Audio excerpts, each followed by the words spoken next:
warahmatullahi wabarakatuh. Salam budaya. Ini saya berada di warung dengan kawan saya dan ada yang datang minta solusi. Ini dengan Mas siapa? Mas Hasan. Oh ya, Mas Hasan. Nah itu terus apa yang ditanyakan? Kayaknya wajahnya itu kok kebingungan itu. Ini loh Mbak, utang saya banyak ya. Terus? Dan sampai cari solusi aku harus gimana gitu loh Mbak. Utangnya banyak, ya sahur, dibayar. Harus mentok ya loh Mbak. Maksud harus cari pesugihan. Ini karena utangnya banyak, mencari solusi ke Mbah Nola. Kalau waktu tidak punya utang kok nggak ke Mbah No? Jadi gini, ya seperti inilah. Kita diperintahkan untuk menjadi apa ya, musafir, untuk memberi pencerahan setiap manusia. Nah, satu untuk membayar utang itu ya kita harus ikhtiar, kita harus bekerja. Terus kok bisa utang itu buat apa dulunya? Ya kena usum corona itu loh Mbak. PPKM juga itu. Nggak bisa usaha karena harus banyak pokoknya Mbak masalahnya. Ya. Kayak bingung saya. Ini Mas ya. Kita kalau ini solusi saya loh ya. Monggo saya. Monggo Mbak. Ini solusi saya. Jadi orang Jawa itu punya filosofi ya. Ning terus neng ning nang. Ya itu. Neng ning nang. Apa maksudnya dari itu? Bila orang Jawa itu bilang kalau ada masalah malah menengo gitu. Kayak kan orangnya Jawa, jadi Jawa dan berpatokan itu agama. Tuh. Jadi Jawa itu bagi saya itu Jawa. Kenapa? Lah, agama itu adalah keimanan dalam hati kita. Hal seperti itu dari santai Quran, ojo ngantuan, ojo guyuran, ojo ngelamunan. Mantap ya. Ini dari ada tulisan bagus ya, untuk semboyan juga loh. Nah gitu. Jadi neng itu menengo. Lalu menengnya apa atau kenapa, buat apa kan gitu, ngapain meneng? Neng no batinmu, neng no pikiranmu. Intinya satu, pasrah. Ning ngeneng no cepto kan gitu, ngeneng no cepto marang kang kuwasa utawa Gusti Allah lah. Jadi seperti itu solusinya. Terus nang bukan nong loh ya, nong itu tabuhan gamelan. Nang artinya apa? Menangono iso ngrasane opo ya Rahman ya Rahim itu atau pangeran kan gitu. Jadi nang ning nang kan gitu. Bentar kan begitu. Jadi seperti itulah solusinya Mbak. Nah, jadi kita pasrahkan supaya apa, kita diberi jalan keluar,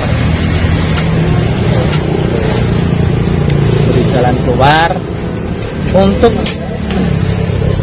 memberi solusi apa yang harus kita buat saat kita terjebak di dalam hutang kan gitu ya kan gitu ya. Oh ya, itu maksudnya apa lagi kan kalau kita itu terjebak hutang? Untuk ikhtiar kan ya. Karena Allah juga menyuruh kita untuk ikhtiar kan gitu. Jangan berdoa saja yo. Oh, bukan uang nggak mungkin uang goib datang karena di sana juga ada bank BI gitu kan begitu. Jadi itulah solusi dari saya. Jadi untuk membuka rasa di hati sampean itu supaya lebih peka, lebih tajam, apa sih kok kesalahan sampean bisa gagal dalam usaha. Semua ini kalau PPKM di musim pandemi corona ini banyak kok yang merasakan imbasnya, itu banyak kan begitu. Jadi yang merasakan imbasnya itu banyak, iya nggak? Betul kan? Nah, ya nggak masnya saja. Jadi kita di musim pandemi seperti ini, bagaimana kita bisa bersyukur dan bisa ikhlas menerima, karena dikembalikan juga semua ini adalah ujian dari Allah Subhanahu wa taala untuk bisa lebih apa ya, bersyukur gitu. Jadi pendapat Mbak Nol kan seperti itu. Jadi masnya itu mungkin pernah kegagalan apa gitu. Dan itu loh mbak, nggak bukan intinya Makanya usaha macet gitu loh. macet mah kan bayar apa ngirim telur gitu kan ke Jakarta kan harganya hancur udah. Alah, ngeluh pokoknya mbak wes. Carane biar kayak sing diomongin dengan pripun gimana gitu mbak. Jadi kita belajar menenangkan diri dan menenangkan diri. Suatu saat akan keajaiban Allah akan kita rasakan. Ya terus tenangnya gimana? Ya, sedangkan ditagih utang sana sini nggak bisa. Ya kita sholat kan gitu. Kalau kita ke utang, kalau kita itu di dalam secara hukum, kalau kita sudah apa ya mau membayar, tidak akan ada apa-apa. Yang penting kita bilang sanggup membayar atau menyaruh utang. Karena semua di sini kan juga usaha. Yang penting Anda tidak lari dari kenyataan, atau lepas dari kenyataan itu nanti bisa kena hukum. Jadi kalau ada penagih utang itu datang ke rumah, ya tetap santai, kita ngobrol baik-baik, sopan, itu baik, sopan, dan tenang, jangan pakai emosi. Semua itu kan tahu musim pandemi ini kan apa ya, semua ekonomi goyah, nggak kita saja, saya pun juga begitu kan. Ya kadang malu mbak, sama tetangga sama guru saya tuh. Saya emang udah resiko ya, terus gimana lagi ya, sabar gitu loh. Karena hidup ya seperti itulah. Jadi yang penting kita harus tetap fokus nang itu saja. Insya Allah akan memberi jalan. Ya, terus untuk itu apa saya amalan-amalan amalan apa nih harus saya bacakan nih baca dua di rumah. Ya kita kalau seperti itu malah pujian-pujian buat Allah saja. Kita baca pujian-pujian buat Allah saja supaya Allah itu apa ya, mengasihi kita, terus mendengarkan doa-doa kita, walaupun kita itu sering lupa kepada Dia, tapi Dia tidak akan lupa pada kita kan. Nah, kita itu begitu aja, subhanallah, terus saja dilakukan. Insya Allah ada keajaiban. Karena Mbak Noh sudah membuktikan seperti itu, gitu loh. Mbak Noh dulu orangnya ya orang tidak punya, karena terhimpit sosial juga, makanya Mbak Noh itu bisa mengasih solusi seperti ini ya. Mbak Noh itu dulu orangnya tidak punya, gitu loh. Karena itu yakinnya itu 100%, cintanya itu 100%. Nah, Allah itu tahu gitu loh, karena di apa ya, Asmaul Husna itu kan Allah maha tahu juga, maha mendengar kan gitu, dan maha melindungi. Yang penting kita tidak lari dari ujiannya Allah. Kalau kalian malah pergi meninggalkan rumah, nah itu jadi lari dari ujiannya Allah, ada cobaan dari Allah. Jadi itu gagal menurut saya. Setiap Allah menguji pasti ada jalan keluar, ada solusi. Enggak mungkin Allah itu menguji dari lebih dari kemampuan kita, tidak mungkin. Tapi rokok ya mas ya, rokok mas, saya tenang mas. Oh mas Mbak,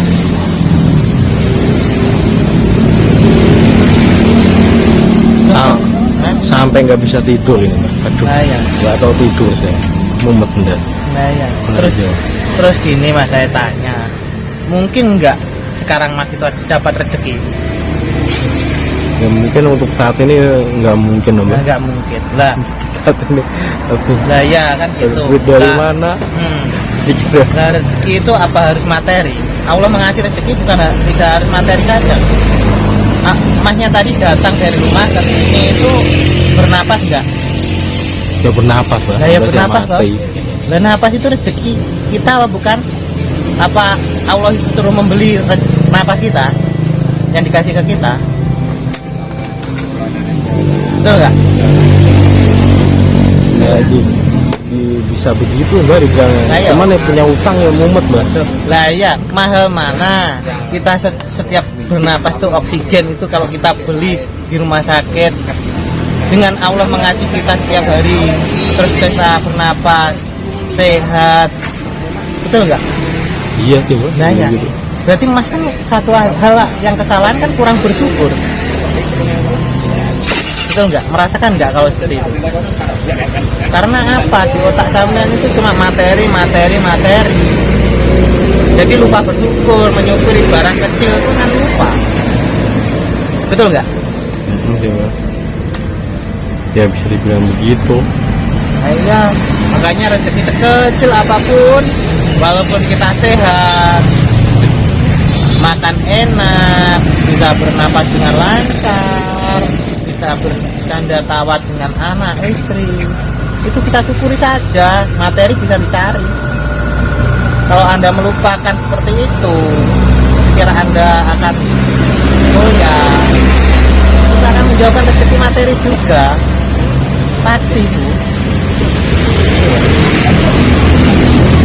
Makanya orang Jawa itu suruh nang neng nang, gitu loh. Paham kan mas? Nggak paham nang gue nang ling. Aduh, berat kan gitu. Nah cara nih biar begitu gimana? Rahasianya sampean ben bisa bayar utang gimana kan? Kan usaha kayak usaha sampean lumayan maju. Itu rahasianya apa nih Pak? Biar saya ngikutin usaha sampean gitu. Usaha saya kok maju dan alhamdulillah bisa buat menafkahi anak istri gitu loh. Iya bahkan bisa membayar karyawan berapa yang buka cabang itu. Rahasianya apa? Nanti dong, nggak mau tak? Enggak mbak, maunya dibayarin hutang. Enggak mau. Jadi gini, pasti yakin ada keajaban Allah itu ada. Makanya kita harus mendekatkan diri ke Allah. Kita selalu puji-puji buat Allah. Jangan sampai melanggar pantangannya atau larangannya. Kita selalu ingat sama Allah. Walaupun sholat itu eleng. Saat sholat kita itu saat disuruh meditasi ya itu tadi nang neng nangan gitu rasanya cuma seperti itu dan yakin gitu loh, yakin saja dan tetap tenang, hati kita tetap tenang. Kalau kita kerja pasti yakin kita dapat rezeki, itu saja. Insya Allah lakukan seperti itu.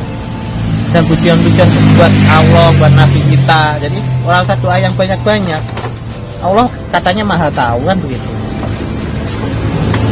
Kalau Allah maha tahu kan kita memuji dia, terus sholawat buat para nabi, kan pasti tahu. Jadi ada cintanya ke kita juga, sayang ke kita bukan cinta. Kalau cinta itu kita ke Allah, kalau Allah ke kita itu adalah sayang, benar nggak? Kalau Allah itu ke kita itu akan sayang kalau kita puji-pujian, selawatan kayak gitu. Kan Allah itu akan sayang kepada kita. Ini sahabat saya, ini juga Pak Yai. Ya. Nah, ini sahabat saya. Ya semoga semua rezekinya yang menonton video ini, yang di sini buat masnya juga itu ditambah rezekinya. Amin. Lancarkan rezekinya. Itu yang penting yakin. Oke, sudah paham? Paham. Sekian ya. Tapi nanti saya main ke mas sampean ya. Ning nung ben ngerti ning nang nong apa Silakan. Oke, terbuka. Sebuat semua sedulur Mbah No terbuka. Rumah saya. Yang penting ada waktunya kan gitu, diatur waktunya. Jangan ngawur main ke rumah orang kan nggak bagus gitu ya. Nanti saya kabarin dulu Mbah. Kalau mau Di sono. WA Nggih, ada. saya WA. Oke. Sekian ya Mas ya penjelasannya. Nggih. Buat sedulur kabeh jangan lupa subscribe and like, bagikan ya kalau video ini bisa membuat inspirasi semua orang, bagikan supaya banyak orang terselesaikan dalam masalahnya dan memberi ketenangan jiwa, karena rezeki akan datang bila kita tenang hatinya, tenang pikirannya. Karena kita tenang hatinya, tenang pikirannya, kita bisa manunggale kawula marang Gusti. Kalau hati kita tidak tenang, pikiran tidak tenang, kita manunggale sama setan. Bukan Gusti, tapi setan. Cukup sekian. Assalamualaikum warahmatullahi wabarakatuh. Salam budaya.